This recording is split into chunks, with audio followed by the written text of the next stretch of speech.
Guys, gagawa tayo ng 5 spice fried chicken.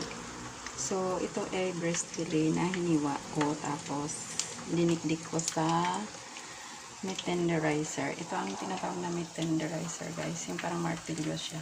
Ayan. Parang siyang martilyo. Tapos, nilagyan ko siya dito ng baking soda at saka kunting lemon juice.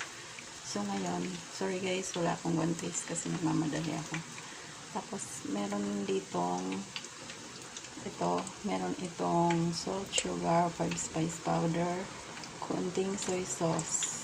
Yan, lagay na natin. Tapos,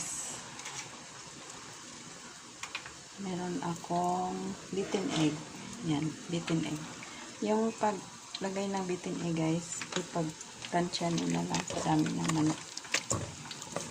Kasi pangit pag sobrang daming itlog. Mahirapan ka mag-mix.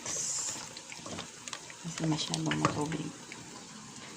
Tapos yung cornstarch. Ito ay 3 tablespoon ng cornstarch. Kasi na siguro 2 dyan. Pero tingnan natin. So, irin ko lang yung guys. Ilagay ko na dyan. Sorry guys. Kasi isang kamay lang ang gumagalaw sa akin. Sayang yung toyo. Yan, tanggal na lang. Maganda sana kung may tripod. May tripod ako guys, pero sa liit ng espasyo dito, hindi na siya mapatayo. Sobrang sikip ng kitchen namin. So, sana mag-subscribe kayo para makagawa tayo ng medyo malaki-laki naman kitchen. So, yun, nakaready na aking mantika guys. Meron na siyang bawang. Lagyan nyo ng bawang at saka red onion kung magprito kayo para may lasa naman yung mantika. So, na tayo guys, magprito na tayo.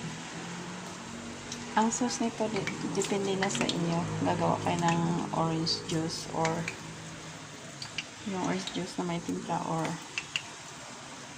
toyo na may timpla o kaya ketchup. So, depende sa inyo. So, ayan na guys.